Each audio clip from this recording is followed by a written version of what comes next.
Good evening, afternoon, morning, wherever you're watching this from. I am joined with my friend Sherry. Sherry, why don't you go ahead and introduce yourself?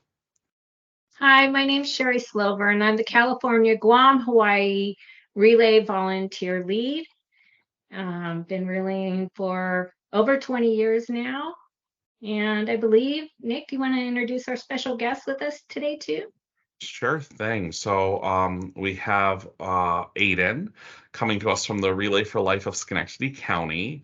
And Aiden's currently a high school student helping with our local youth event. So we'll hear from him in just a little while.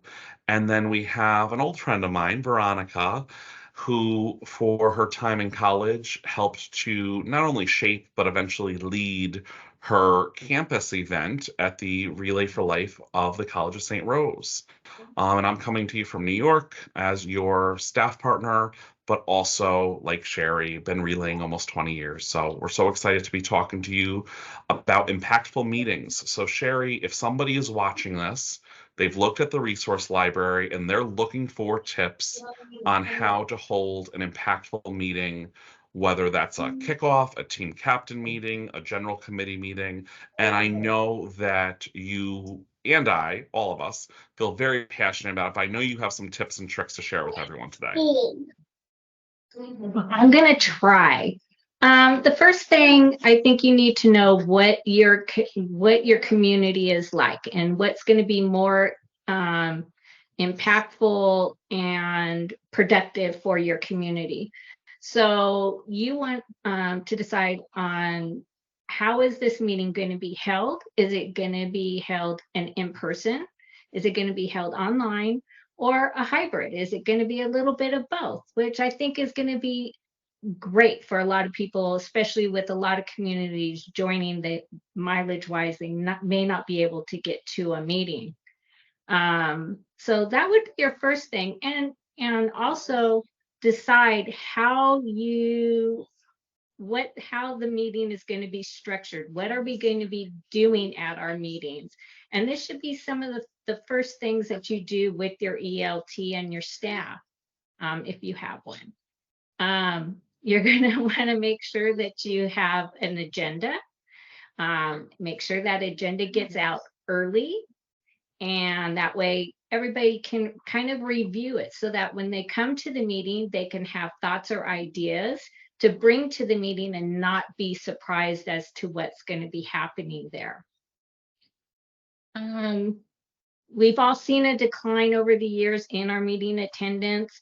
And I think a lot, since COVID, and it's hard to get people to come back. So we're going to want to make sure that during our meetings, we of course have a mission moment. We want to share things about ACS, what's going on.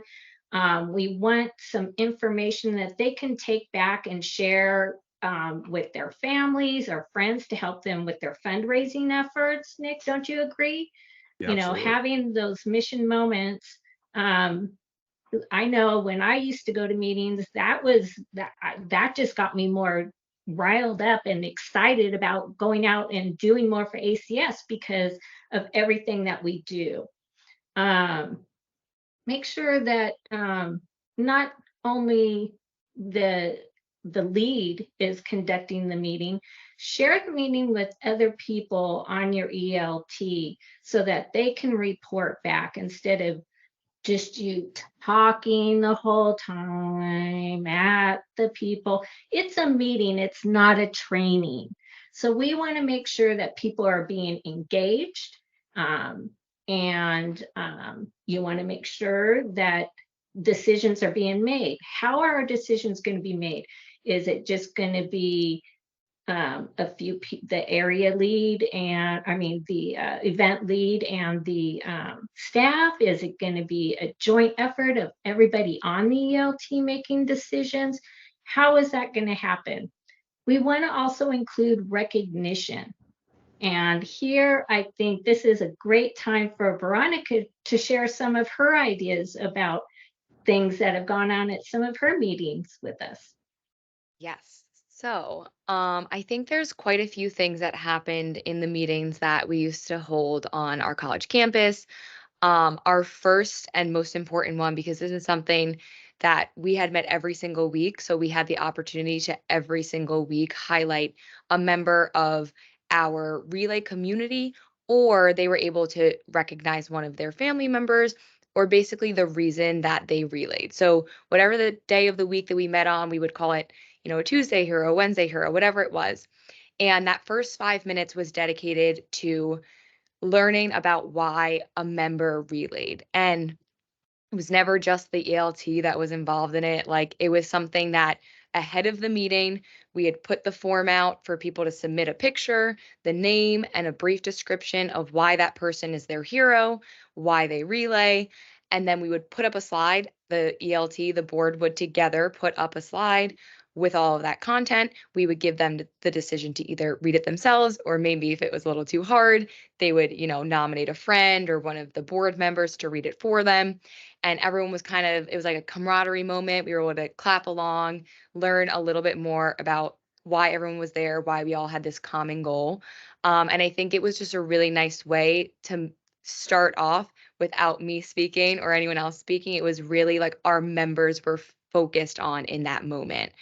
Um, we continue to do that with other little moments in the club where we would let people know ahead of time, like for the weekly hero, of a color they should wear to a meeting, and whether it was October breast cancer awareness, and we said, come in pink, and we'd take a photo, and that photo would be posted up on Instagram. We'd use it for our promotional materials. We'd put it in the slide where the next week that we met. And we realized that those meetings had higher attendance because people really wanted to be a part of something. If they're a part of a club, they want to make sure they're recognized in those photos. And so I think there was a lot of moments where we just focused on including the entire group. And then it made people feel like they had a purpose in being there, as opposed to just being updated on the things that we behind the scenes as the board were working on. So I think anything you can do to really highlight your members is super, super important. And like, let them give you ideas. Let them have a voice, let them vote on things. We never made decisions that were exclusively the board's decisions. We would put up names of themes that we wanted, and everyone would vote, and then we would reveal it the next week. And any time that we could really allow it to be a greater decision than just the people who knew what the budget was and knew, all the behind the scenes of planning and organizing, made people feel like they were really a part of it, because they were a part of it. And without them, we wouldn't have been able to do it. And the fact that they felt that, I think, was really important, and why we had people coming back every year. So that's all I think I can contribute at the moment. But if I think of anything else, I'll let you know. Well, we're so happy to No, have I you here, think, Veronica. And I know that you graduated during the height of the awful pandemic, but those meetings that you ran still resonate as some of the most engaging I've been to as a staff or volunteer. So, thank you so much for sharing that with me. And I hope that, not I hope, I know people have taken notes and will put some of those things into play. But Sherry, I know you have some more tips and tricks up your sleeve. yeah, definitely. Like Veronica said, include that recognition, definitely. Um, you know, we're asking volunteers to take away or give us a resource that they can't ever get back, which is their time. So we want to make sure that when we're having these meetings, they're impactful, they're informative, they're engaging. So let's engage. Let everybody, like Veronica said, let everybody have a voice. And if somebody brings up a topic or a suggestion, don't just yeah, or nay, dive into it a little bit. And maybe it can't work the way they suggested, but hey, as a group, how can we make this work? What could the impact of this decision be? Is it something that can get us more engagement out in our community or get word out to our community? Is it something that's going to bring in people that normally would never come to relay because we're doing something a little bit different? So let everybody have a choice and figure out how it can work in your community. Not every relay is going to be the same. So what may work for somebody else that you lovingly lifted may not work for your relay per se because it's not made up the same way. And Sherry, Again, you mentioned bringing people in from the community. I more than once have used a meeting as an excuse to bring someone new in. It could be as a guest speaker, or I'm sure that people watching, has your relay ever run a competition, a challenge, a contest, and there's been a physical prize to pick up? Guess when those people can pick up that prize? At the next meeting. They don't have to stay for the meeting, but they may stay because they're already there. So I love the idea of, how you can bring in other people from the community, because it's going to help your event be more well-rounded. yeah, exactly. And then too, like you were saying, let people lead. Like I said, we're taking some of their most valued resource. We can't put a value on people's time. So if your meeting's going to be running long, allow those people the opportunity to say, oh, look, it looks like we're running out of time. So if you need to leave, please do. And so therein lies where I'm going to tap onto Aiden. Make sure you have somebody is taking notes for everybody and that they're posted somewhere. So Aiden, why don't you share some ideas about agendas and meeting notes? So, for at least my relay personally, I know that one of our other leads, his wife kind of takes notes. She's more of like the unofficial secretary of our ELT. They'll both actually kind of create like a rough outline of the meeting to kind of give us talking points and ideas for what we're going to be discussing, whether it's upcoming theme for our event or like next ideas for our next meeting. But I see her usually during the meetings, like writing down in a red pen, kind of keeping loose ideas and what else we have discussed or attendance of people to put in there. But even if you don't have someone like that, it's I would say fairly simple, I guess, to kind of keep track of it and say like a notes app if you have it, if possible, if that's accessible on your phone. You can go in there and kind of keep track of what's been said, or even Google Docs as well. I'm not sure if everybody has access to Google Docs, but I would hopefully assume so. They can go in there and just type up roughly what it is. And at my relay, we use this app called GroupMe, which is kind of a group chat of a sort. And in there, I am able to take the meeting minutes, kind of digitize them and post them into the chat. So it's visible to everybody who's a part of the ELT, which is a lot more accessible than one person creating the minutes and kind of just having them and not really sharing it with everybody else.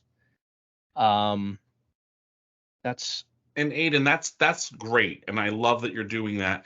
That's after the meeting. Do you want to share a little bit about what you do in that app ahead of the meeting that I think has attributed to a greater attendance for meetings? so prior to the meetings, I try to kind of create an event in the calendar in GroupMe, but you could also kind of create. There's another great app that I've used for other extracurriculars at my high school called Remind, where you can kind of send out reminds to everybody if they have to kind of send a message with their phone number, and you could send out a text and it kind of just text blasts everybody to remind them. But in GroupMe in specific, there's a calendar that you can use, and I go in there and put in the date and kind of set meetings or not meeting, but reminders for those meetings, whether it's a monthly meeting or it's next week. You kind of have it so it's an hour before, 2 days before, a week before, so you can kind of not try to be too annoying, but to kind of remind the people that there's a meeting upcoming and that they should plan on attending because it's important. Absolutely.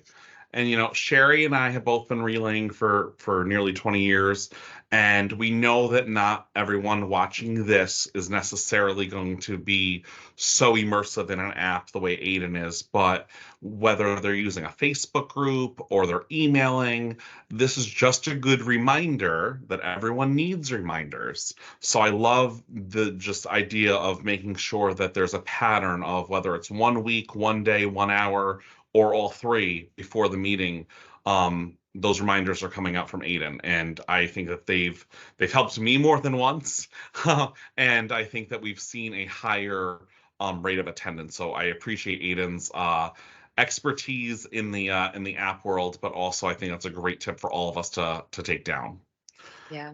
And I think the more people hear from you, the more people feel included, the more people continue to come and like know what's going to happen there.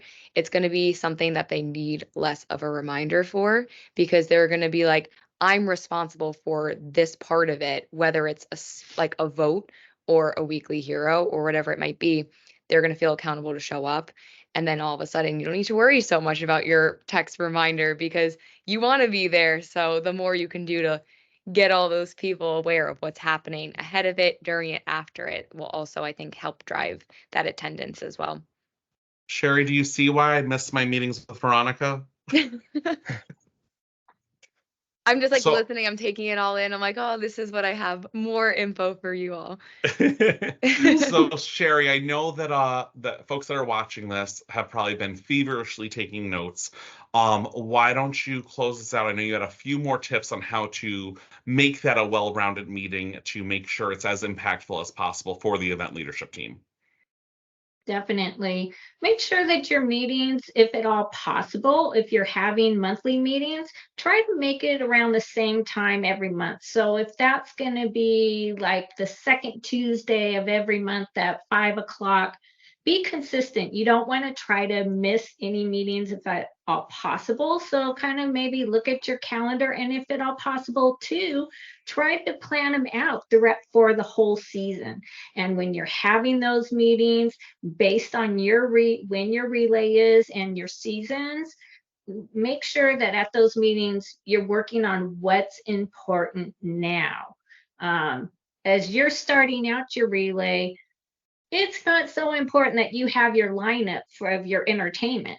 That can come later on. Your first priorities are going to be, where is it going to be held? How long is it going to be? So make sure that your meetings are going to be productive and that you're getting things done that are going to make your event successful. So, make sure that if you're planning, try to plan it all out. Look at your calendar, see if there's any holidays within there and accommodate for those. And then two, make it a meeting that people aren't gonna want to say, oh, I have to go there, I have to be there tonight, because tonight we're recognizing our hero, like Veronica says, or we're doing a potluck.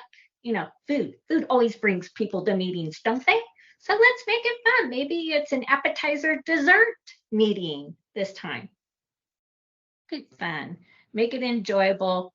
Let them know how important they are and that they're not going to want to miss this meeting, because things can be done that may affect them. And if they're not there to vote on it, give them the agenda a few days ahead of time. Like Aiden said, let's post when we're giving them the reminder, hey, here's our agenda. This is what we're going to be discussing. And if there's something that's going to affect you on there, you're going to want to make sure that you're there so that you have a vote in what's going to happen. Absolutely. Nick, did I forget anything? I don't think so. I think that this has been a wealth of knowledge, and for those that are watching, this resource library is a newer ad, so we're going to be adding monthly pre-recorded videos, but you can also join us a couple times a month live. So if there's something you haven't heard from this meeting or talking about meetings, if you didn't get it from this video or another, feel free to submit your needs to your staff partner, but we are constantly updating these resources. So Sherry, Aiden, Veronica, I thank you so much for your time, and for those of you watching, I wish you a happy relay season.